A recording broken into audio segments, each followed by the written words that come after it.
Hi, I'm the director for our New Zealand registered not-for-profit, Common Knowledge. I also had COVID in 2020 and definitely had symptoms for months and months afterwards. And as a naturopath with 50 years of experience, I began to experiment with my own health from the moment I got sick with COVID. And our trust put out this what to do list, and I'll share this with you now. So, as soon as I got sick with COVID, I started to do these things. And this is for you to pass on to other people. One of the most important things was hydrating. And as I researched COVID and I researched what was happening with people going to the hospital, they all went into the hospital dehydrated. And when I read for the past few months, when I decided that I would join the COVID long haul groups and offer my services on an individual basis online with people, so many people are dehydrated. And when they're being diagnosed with certain disorders, a lot of the treatments for these disorders primarily is dehydration and then getting your autonomic nervous system, which is composed of your sympathetic and parasympathetic nervous system, under control.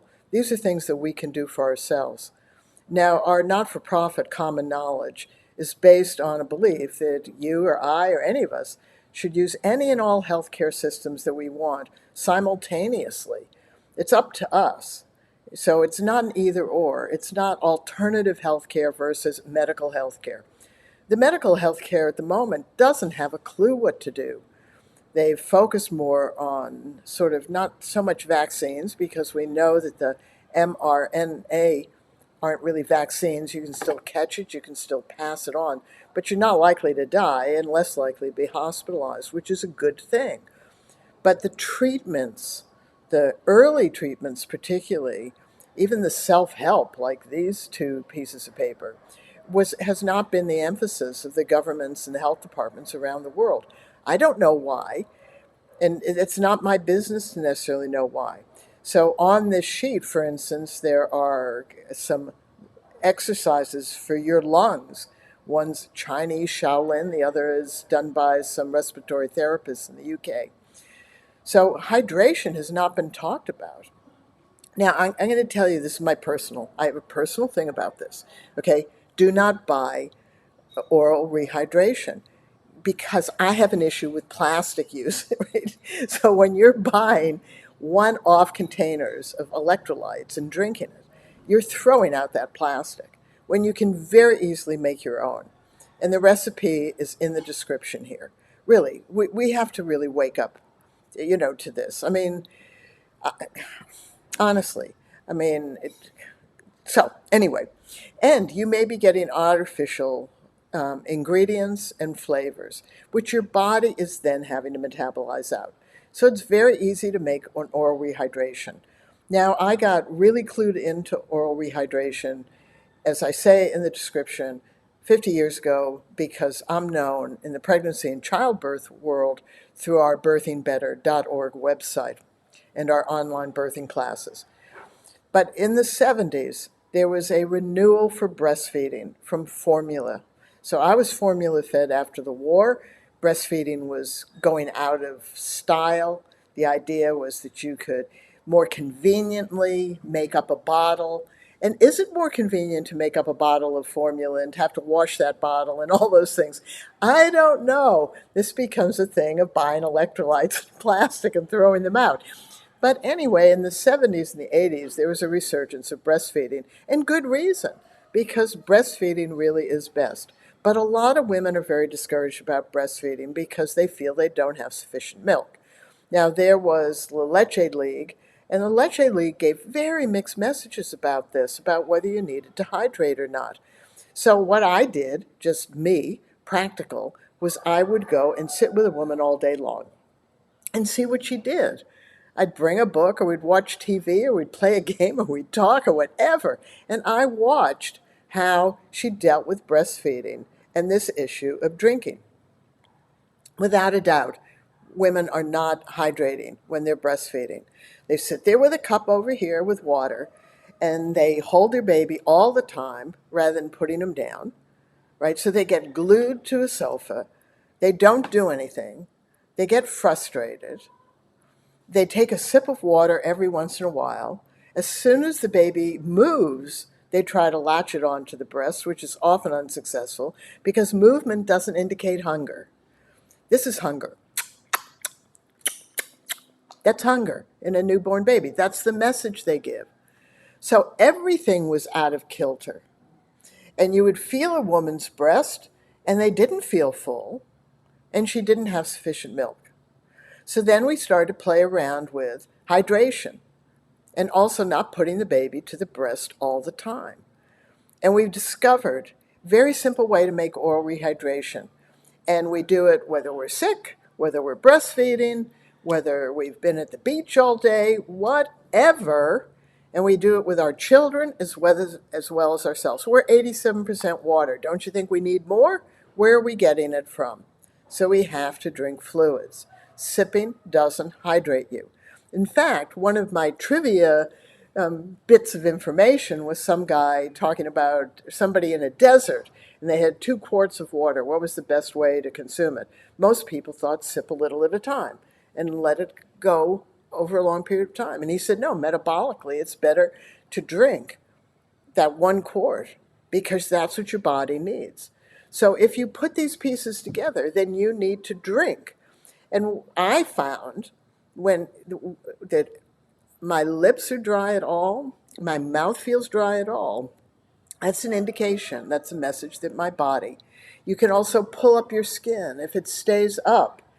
Okay, so mine right now, it doesn't stay up, right? I'm hydrated, right? If yours stays up, then you're not hydrated.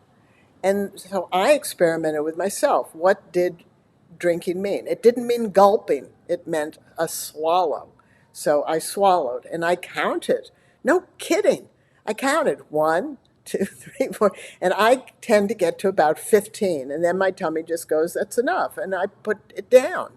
Then I go back after an hour or two and do it again. And I do it again. And I do it again. And I do it again. And I do it again. And I do it again. Right? So all through this whole period of having acute COVID and having long haul symptoms, I hydrated. I took it incredibly seriously. I never ate anything cold. I didn't want my body to have to work harder than it needed to help me recover. So I made it warm, room temperature. I use Himalayan pink salt, whatever salt you have. And you make it just slightly salty. You want to be able to drink it. So if you go, ugh, too salty, if you go, tiny bit more, slightly sweet. I use agave syrup just because you can use any sweetener, but not an artificial sweetener. And you take it and you don't go, oh, that's nice and sweet. You take it and go slightly salty, slightly sweet, because your cells need to take that fluid and put it into the cells where it gets metabolized. Just drinking water goes through your kidneys and you pee it out all the time. And you can often have dry stools. So I spent years being constipated, and the doctors telling me to drink more water, and I just piss a lot. But once I started making oral rehydration and drinking it until my tummy said enough, then, and I added just a pinch or two of ground flaxseed in the water so that the flaxseed then drew the water into itself, and I drank that, and over a period of time, I totally changed my bowels so that I am no longer constipated. That's good. When I read many of the symptoms that you have on the COVID long haul groups, you are all dehydrated. And I was talking to somebody I'm working with because I am working online with a few long haul people. And I was talking to several of them yesterday, and they all said, you can't imagine how hydrating has changed things. Duh. This is where our mind and our body have got to get connected. Our body is telling us we are dehydrated by the symptoms. Okay, our urine is dark, it's not clear. We may be constipated. We may have tingling in our hands, or heart palpitations, or trouble breathing, or we're not sleeping well, or any of the innumerable things, muscle twitchings. Now, if you want to get sophisticated with your rehydration, you want to have potassium and sodium, which you can get online in capsules. I use a butyrate because that helps my gut flora. It doesn't taste great, but I don't care. And I get a magnesium and calcium to the right proportion, 2 to 1, in capsule form.